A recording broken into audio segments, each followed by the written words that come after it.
Shalom, puji Tuhan. Mari sebelum kita merenungkan kebenaran firman Tuhan, kita mau naikkan pujian penyembahan kita bagi Dia. Terima kasih Tuhan. Sukacita kami penuh di dalam-Mu Tuhan.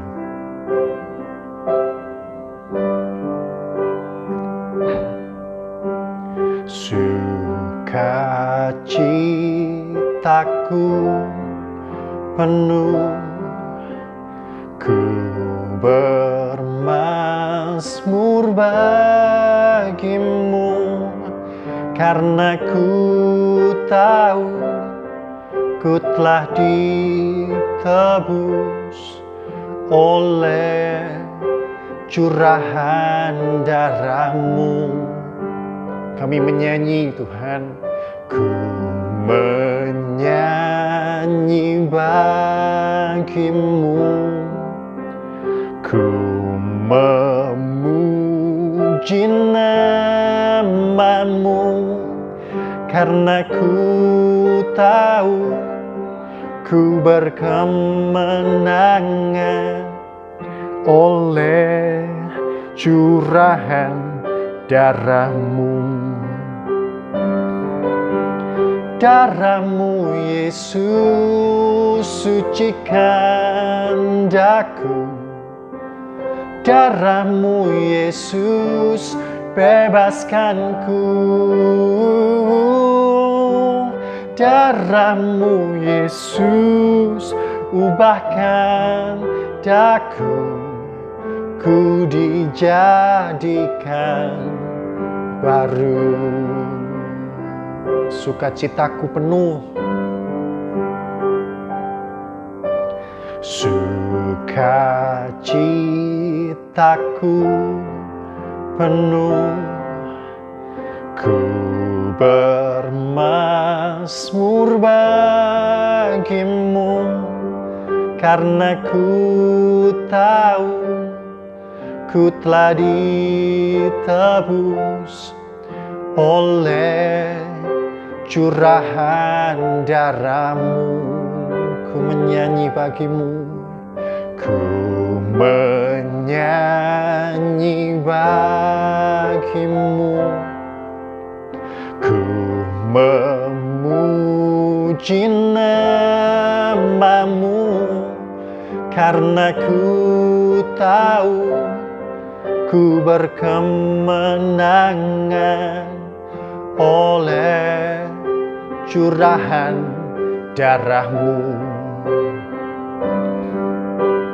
Darah-Mu Yesus sucikan daku, darah-Mu Yesus bebaskanku,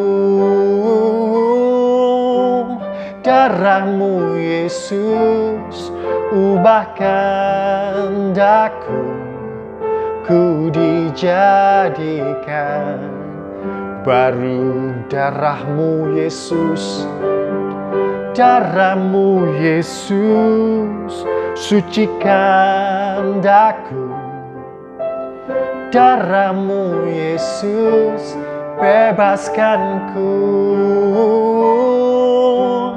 darah-Mu Yesus ubahkan daku, ku dijadikan baru, ku dijadikan baru, ku dijadikan baru, ku dijadikan baru.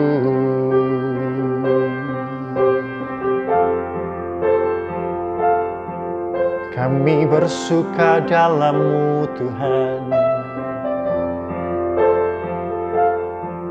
hanya dalam-Mu kami bersuka. Kau yang sempurnakan, Kaulah sumber kebahagiaan kami Tuhan. Segala puji syukur bagi-Mu. Kami umat-Mu menyembah-Mu. memuji meninggikan nama-Mu. Ya Tuhan Allahku, besar kasih setia-Mu.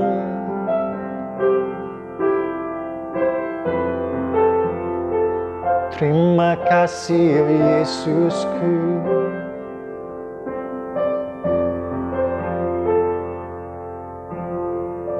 Terima kasih Tuhan. Hanya di dalam-Mu sukacita kami penuh. Kami bersyukur buat waktu yang ada Tuhan berikan kepada kami, untuk kami boleh bersekutu dalam firman Tuhan. Kami berdoa dalam segala keterbatasan, kiranya Roh-Mu yang memberi pengertian, membawa kami kepada pengenalan yang benar akan Tuhan, mengerti isi hati dan kehendak Tuhan, dan memampukan kami untuk menjadi pelaku-pelaku firman. Tuntun kami berdoa Tuhan. Haleluya. Puji Tuhan. Mari kita buka bersama dalam Filipi pasal yang kedua. Kita mau baca mulai dari ayat yang kedua. Filipi 2 ayat yang kedua. Karena itu sempurnakanlah sukacitaku dengan ini. Hendaklah kamu sehati sepikir dalam satu kasih, satu jiwa, satu tujuan. Ayat yang ketiga, dengan tidak mencari kepentingan sendiri atau puji-pujian yang sia-sia. Sebaliknya hendaklah dengan rendah hati yang seorang menganggap yang lain lebih utama daripada dirinya sendiri. Ayat yang keempat, dan janganlah tiap-tiap orang hanya memperhatikan kepentingannya sendiri, tetapi kepentingan orang lain juga. Filipi 2 ayat yang pertama yang sudah kita renungkan bersama-sama mengingatkan kita bahwa di dalam Yesus kita temukan nasihat, encouragement, ada yang memberi semangat, ada yang memberi motivasi kita, ada nasihat, ada penghiburan kasih, ada persekutuan roh, ada kasih mesra, dan ada belas kasihan. Hal-hal yang cukup untuk memberikan sukacita dalam hidup umat percaya. Sukacita yang ada, yang diberikan contoh ketika Paulus dalam penjara, dalam pasal yang pertama dia berkata, aku bersukacita. Walau aku dibelenggu dan tidak bisa kemana-mana, aku bersukacita. Walau apa yang terjadi ini melawan segala keinginanku, melawan segala kerinduanku, aku sungguh rindu untuk pergi dan mengabarkan Injil Kerajaan Surga. Tapi sekarang justru karena Injil ini aku dipenjara. Tidak masalah, aku bersukacita dan aku akan tetap bersukacita. Dan di ayat yang kedua dalam Filipi pasal 2 ini, Paulus ternyata memberi ruang kepada jemaat di Filipi untuk memenuhkan sukacitanya. Paulus seakan-akan ditanya oleh jemaat di Filipi, Paulus, apa yang bisa kami lakukan untuk kami meringankan penderitaanmu? Dan Paulus akan menjawab, aku tidak masalah, aku tidak apa-apa, aku bersukacita.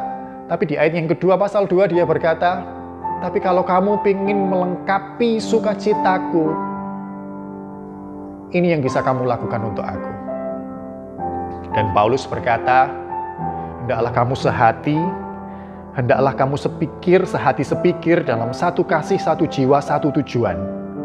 Dengan tidak mencari kepentingan sendiri atau puji-pujian yang sia-sia. Paulus melengkapi penjelasannya tentang segala hal yang indah yang kita temukan dalam Yesus. Dan Paulus mengajak kita untuk melangkah satu langkah lagi, di mana semua keindahan itu bukan tujuan akhir iman kita. Bahwa benar di dalam Yesus itu ada nasihat, ada penghiburan kasih, ada persekutuan roh, ada kasih mesra, ada belas kasihan Tuhan. Ada hal-hal yang indah. Tapi jangan berhenti sampai di situ saja.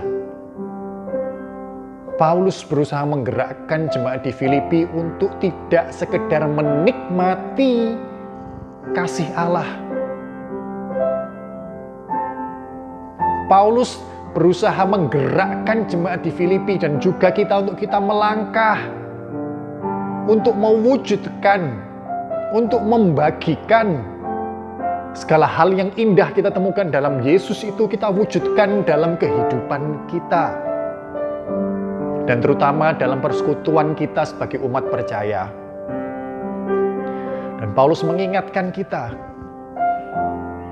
kalau saat ini dunia mengajarkan bahwa kamu akan menemukan sukacita yang penuh saat kamu menemukan kepuasan bagi dirimu, saat kamu menjadi pusat segala sesuatu. Tapi firman Tuhan ternyata tidak ngomong seperti itu.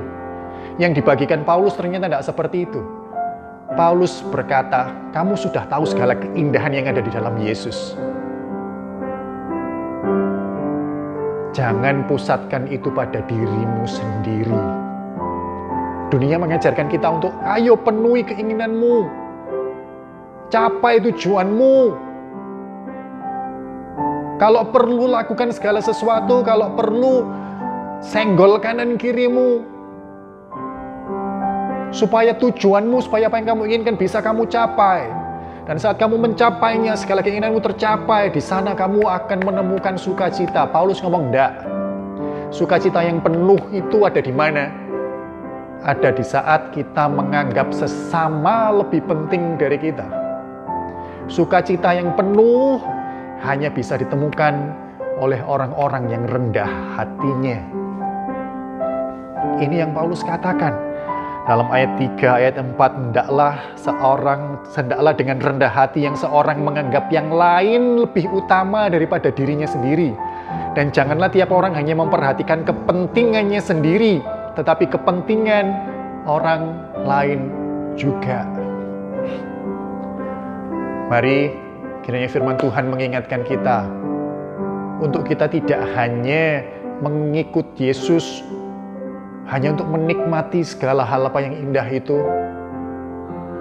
tapi kita mau mengikut Yesus sebagai pembagi, pembawa berkat, pembawa kasih Kristus kepada orang-orang di sekitar kita. Dan kunci untuk itu semua bisa terjadi, rendahkan diri di hadapan Tuhan. Di sana kita berusaha mengerti apa yang dimaksud Yesus dengan menyangkal diri dan memikul salib. Diri ini bukan lagi pusat dari segala sesuatunya. Dan di sana kita temukan sukacita saat kita berbagi dengan sesama. Dan kita tidak lagi mengejar pujian. Dan kita tidak lagi mengejar hal-hal yang oleh Paulus dikatakan sia-sia, puji-pujian yang sia-sia.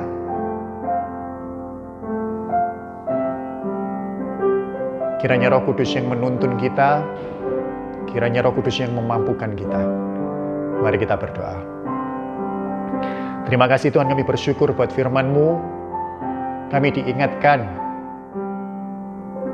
bahwa dalam firman Tuhan berkata, sukacita yang sempurna bukan berpusat pada diri kami. Sukacita yang sempurna berpusat pada Kristus dan apa yang bisa kami lakukan untuk kesenangannya. Dan di dalam kami mengutamakan sesama kami. Di dalam kami belajar memberi, di dalam kami belajar berbagi, di dalam kami belajar mengasihi sesama kami, mendahulukan kepentingan sesama kami. Di sana seharusnya kami temukan sukacita yang sejati. Sebab kami tahu saat kami melakukannya, saat kami hidup dalam persekutuan yang indah sebagai umat percaya, dengan tidak sibuk mencari kepentingan kami sendiri, di sana nama Tuhan dipermuliakan. Kami bersyukur padamu Tuhan buat firman-Mu. Kiranya Roh-Mu yang kudus yang meneguhkan ini dalam hati kami, mengingatkan kami memampukan kami, membawa kami pada hidup yang rendah hati, yang tidak egois, tidak berpusat pada diri sendiri, yang tidak mencari puji-pujian bagi diri sendiri, tapi mengutamakan sesama kami, hidup yang mau berbagi, hidup yang mau mengasihi. Terima kasih Tuhan. Segala puji syukur bagi nama-Mu, dalam nama Tuhan Yesus kami berdoa. Amin. Puji Tuhan, Tuhan memberkati.